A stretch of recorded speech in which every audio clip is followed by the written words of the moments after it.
Welcome to HR live news. Kadapa జిల్లా పోరుమామిళ్ల మండలం స్థానిక పోరుమామిళ్లలోని అంబేద్కర్ భవనం నందు మీడియా సమావేశం నిర్వహించారు. మార్చి 14, 2025వ తేదీ కడప ఈటీఎఫ్ ఆఫీస్ నందు నిరుద్యోగ సదస్సు జయప్రదం చేయాలని సిపిఎం పోరుమామిళ్ల మండల కార్యదర్శి ఎన్ భైరవప్రసాద్ అధ్యక్షతన జరిగింది.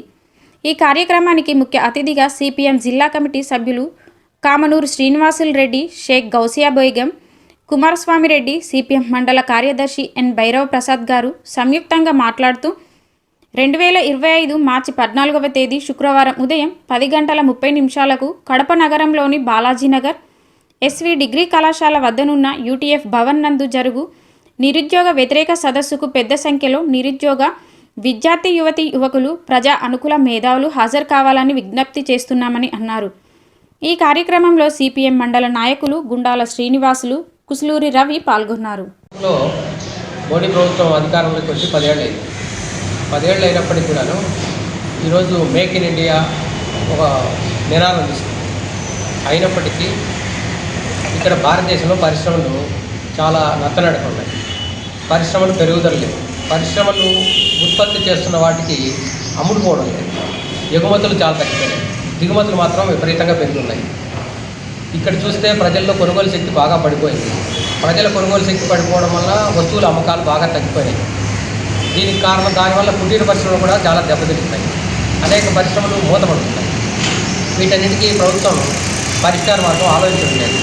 కేవలం కార్పొరేట్ వర్గానికి అనేక రాయితీలు ఇస్తూ కార్పొరేట్ వర్గాన్ని పెద్ద సంపన్నం చేస్తున్నారు. కానీ వాళ్ళ ధనం బాగా పోగవుతుంది. కానీ సామాన్య జనులు మాత్రం పేదరికంలోకి నెట్టబడుతున్నారు. దానివల్ల సమాజంలో అంతరాలు విపరీతంగా పెరుగుతున్నాయి. దీనికి పరిష్కార మార్గంగా ఇక్కడ ఉన్నటువంటి మేక్ ఇన్ ఇండియా భారత్ అనే ఒక నినాదం అందుకున్నారు. కానీ దాని ఆచరణలో విఫలమయ్యారు.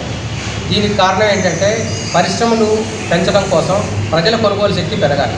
ప్రజల కొనుగోలు శక్తి పెరగాలి అంటే ప్రజలకు ఉపాధి పనులని పెంచాలి. ఆ రకంగా అట్లాగే వాళ్ళకి సంక్షేమ కార్యక్రమాలు విరివిగా పెంచాలి. అదే సందర్భంలో నిరుద్యోగ యువతకు అనేక పరిష్కార మార్గాలను వెతకాలి.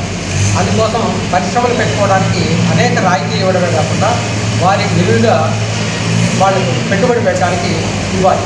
ఇప్పుడు బ్యాంకులకు వెళ్తే చాలామంది నిరుద్యోగులకు కేవలము ఈ నెల 14వ తారీఖున నిరుద్యోగ వ్యతిరేకంగా ఉన్న సమస్యలపైన రాష్ట్ర వ్యాప్తంగా కలుపుకొని కడప జిల్లాలో సదస్సు జరగబోతోంది.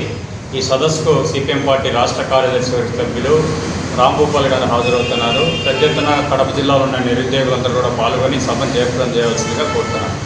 ఒకటి, ఈ రాష్ట్ర ప్రభుత్వం నూతనంగా ఏదైతే కూటమి అధికారంలోకి వచ్చిన తర్వాత ఈ నిరుద్యోగ సమస్య పరిష్కరిస్తామని గతంలో ఎన్నికల మేనిఫెస్టోలో చెప్పడం జరిగింది.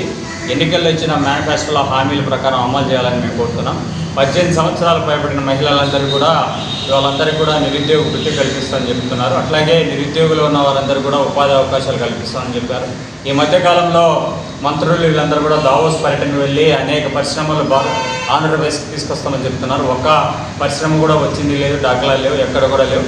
ప్రధానంగా విభజన చట్టంలో ఏదైతే కడప జిల్లాకు ఉక్కు కర్మాగారం కేటాయిస్తామని చెప్పారో దాన్ని ఊసే బడ్జెట్లు ఎక్కడ కూడా లేకపోయినా కూడా ఎక్కడ కూడా మాట్లాడకుండా ఈ రాష్ట్ర ప్రభుత్వం ఉన్నది. దీనివల్ల కడప జిల్లాలో ఉండే నిరుద్యోగులందరూ కూడా ఇవాళ ఇతర రాష్ట్రాలకు వలస వెళ్లాల్సి వస్తుంది. డిగ్రీలు, పీజీలు చేసుకుని వాళ్ళందరూ కూడా పానీపూరీలు, బజ్జీలు అంగళ్ళు పెట్టుకోవాల్సిన దారుణమైన పరిస్థితి వస్తుందంటే దానికి పాలకులు అనేది కూడా గుర్తుపెట్టుకోవాల్సిన అవసరం ఉంది. రెండోది, రాష్ట్ర ప్రభుత్వం అనేక హామీలు ఇచ్చిన దాంట్లో కూడా నిరుద్యోగ సమస్య ప్రధానంగా ఉన్నది. ఆ నిరుద్యోగ సమస్యకు పరిష్కారమైన దాంట్లో ఏదైతే మెగా డిఎస్సీ అని చెప్పారో ఆ మెగా డిఎస్సీ రోజు